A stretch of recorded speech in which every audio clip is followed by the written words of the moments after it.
मुश्किल हालातों से लड़ना, मुश्किल हालातों से लड़ना, खुद से इतना वादा करो, जीतेंगे हम यह सोच, जितना करते हो कोशिश उससे ज़्यादा करो, कोशिश उससे ज़्यादा करो। स्वागत है दोस्तों आपका आपके अपने चैनल डी के सर मोटिवेशनल मस्ती में।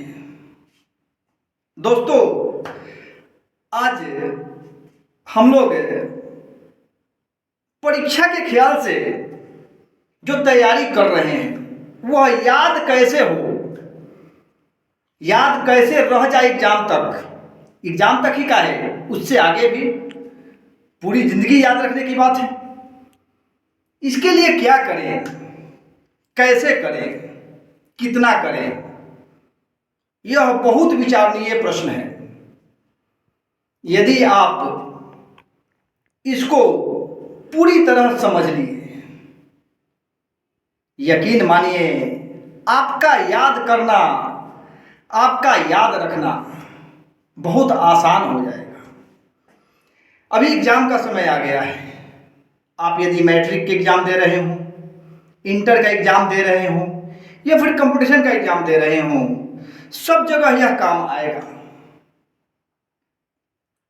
मैट्रिक के एग्जाम देने वाले के लिए पहला पायदान होता है और उनके लिए याद करना थोड़ा भारी लगता है। तो ऐसी स्थिति में आपको क्या करना है, कैसे करना है, आज हम लोग इस पर विचार करेंगे। सबसे पहला काम आप करिए कि कोई भी चीज़ जो आप याद करने बैठे हैं उसको याद कीजिए और याद करने के बाद लगे कि आपको याद हो गया है तो कॉपी बंद कर दीजिए, किताब बंद कर दीजिए और एक सादा पन्ना लेकर, एक सादा पेज लेकर उस पर मुजवानी लिखिए। जो याद किए हैं आप उसको अपने मन से लिखिए।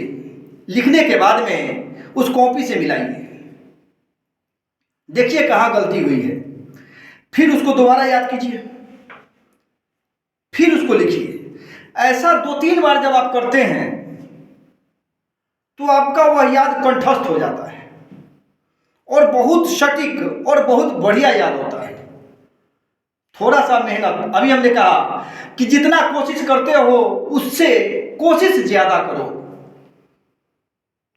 हम लोग कोशिश करने से पीछे नहीं हटेंगे, सफलता हासिल होगी। बस आपको करना क्या है, जो अभी हमने बताया, याद कीजिए, उसको लिखिए। यदि गड़बड़ी रह गई फिर याद कीजिए, फिर लिखिए, फिर कीजिए, फिर लिखिए। अब मान लीजिए कि आपको याद हो गया।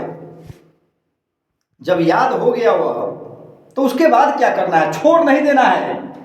2 दिन 4 दिन बाद जैसे हनुमान चालीसा पढ़ते हैं उसी तरह से कॉपी सामने रख लेंगे और एक बार उसको देख जाएंगे, पढ़ जाएंगे।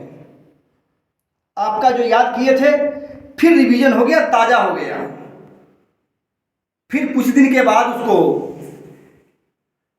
1 हफ्ता बाद, 1 सप्ताह बाद, फिर उसके बाद 15 दिन बाद एक बार रिवीजन कर लीजिए। आपका वह कंठस्थ हो जाएगा और यकीन मानिए एग्जाम में आप जाते काफ़ी तेजी में लिख पाइएगा। इसके लिए थोड़ा सा आपको कोशिश करना है, थोड़ा सा आपको मेहनत करना है। कुछ नहीं कीजिए, रोना रोना बंद कीजिए। जो आप रोते हैं कि याद नहीं हो रहा है, हमारे पास बहुत लोग आते हैं। कई स्टूडेंट कहते हैं कि सर याद ना होता है, क्या करें। अरे भाई तू करता कहाँ है जो याद होगा तुमसे।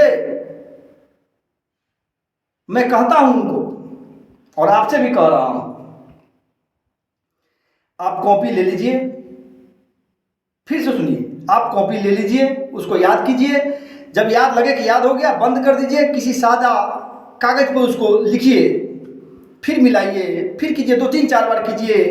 जब वो आपको लगे कि पूरा याद हो गया तो 3-4 दिन बाद फिर दोहराइए, 1 हफ्ता बाद फिर दोहराइए, 15 दिन बाद फिर दोहराइए। 3-4 बार जब ऐसा करिएगा तो आपका कंठस्थ हो जाएगा और एग्जाम में बहुत आसानी से आप लिख के आइएगा। एक बहुत आसान मंत्र दिया आपको।